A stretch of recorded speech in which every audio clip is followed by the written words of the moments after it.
So eventually you're going to get to the point where you're getting pretty good with your bow hold. Okay, so we're going to go back to the bow for a minute.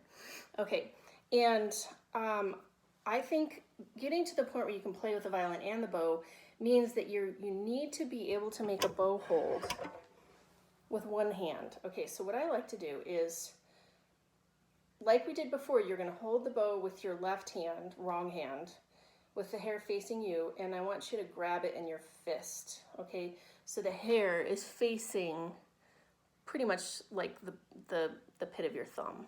Okay, your hair is facing you. Then what you're going to do is, just for practice, you can hold it here or you can stick it in your belly button, and I do it in this order. Okay, so I'm going to hold it here so you can see it. I do thumb, hangers, and pinky. Okay, and then get it back in your fist. Then thumb, hangers, pinky. Now I can do that without touching it, but I also, if I feel like I'm going to drop it, you can put it in your belly button, go thumb, hangers, pinky, and just make sure that you've got that thumb on the very tip, you've got the bump here, and you've got your round pinky here, and there's your bow hold. And I would just do that over and over and over again. And keep the tip up. Try not to tilt it this way unless you're using your belly button to help, but keep the tip up. Now, I'm going to put my violin and my bow together. So I've got my violin in my right hand, and my bow is hanging off of my pointer finger like so. And the hair is facing out. So I start by getting my violin ready. Okay, so I keep my bow down here until my violin is ready. Thumb on the back, fingers on the top. Now I only have one hand now because my other hand has a bow in it. Up on my head, in my ear, on the triangle next to your neck, and drop your head. Thumb, tables. Then I'm going to do this. I'm going to swing my bow gently and make a fist, thumb, hangers, pinky, or use your belly button. Next, this is something you can either do in front of a mirror, or it might be helpful to have a grown-up, or well, it doesn't have to be a grown-up, a friend, a sibling, and I want you to put your bow on the E string, and I want you to look for a square. So I have a line, and I have right angles here and going up here. So this is making the square, and that tells me where the middle of my bow is, okay? So this is why I don't want you doing this by yourself, because I have one, I can do this because I'm used to this, but get somebody to help you. So once you find the square of your bow, square of your arm, have somebody pinch your bow right where the bow touched the string and take it out, take it away. Now, here's what we're gonna do. So I've memorized this spot, I've got it marked, okay? I'm gonna hold it right here. Notice I'm not touching the bow hair. And I have these stickers, okay? And I'm gonna put a zebra. It doesn't have to be a zebra. I'm gonna put a zebra right here, okay? And that tells me where, I'm gonna call this home. This is home, okay? So now I put my violin back up, and whenever I put my bow on the string, I'm gonna put my bow right at that sticker, and that tells me where home is.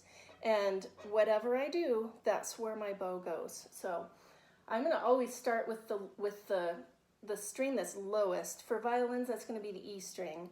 For violas, this is the A string, and this is the lowest string. And I start at home. I always check my posture first, and I go away from home and back to home.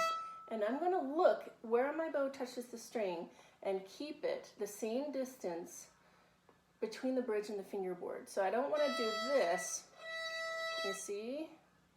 I'm gonna open my elbow, let's get my shawl out of the way. Open my elbow like that and come back. So away from home and back to home. Away from home and back to home. And that is a really good first thing to do with your bow on the string. And the next thing, after you've gotten really good at that, is to start doing some rhythms. And here's the first one I always do is peanut butter sandwich. And it sounds like this. And I would do like 100 million of those. So set, go. Again, go. Again, go.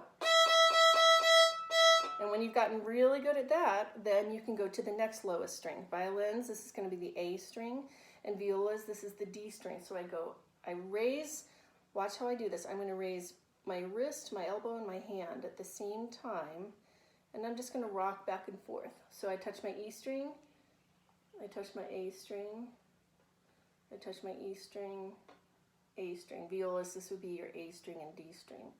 And notice how my whole arm is floating up and floating down. So you don't want to see that or that, but everything moves together.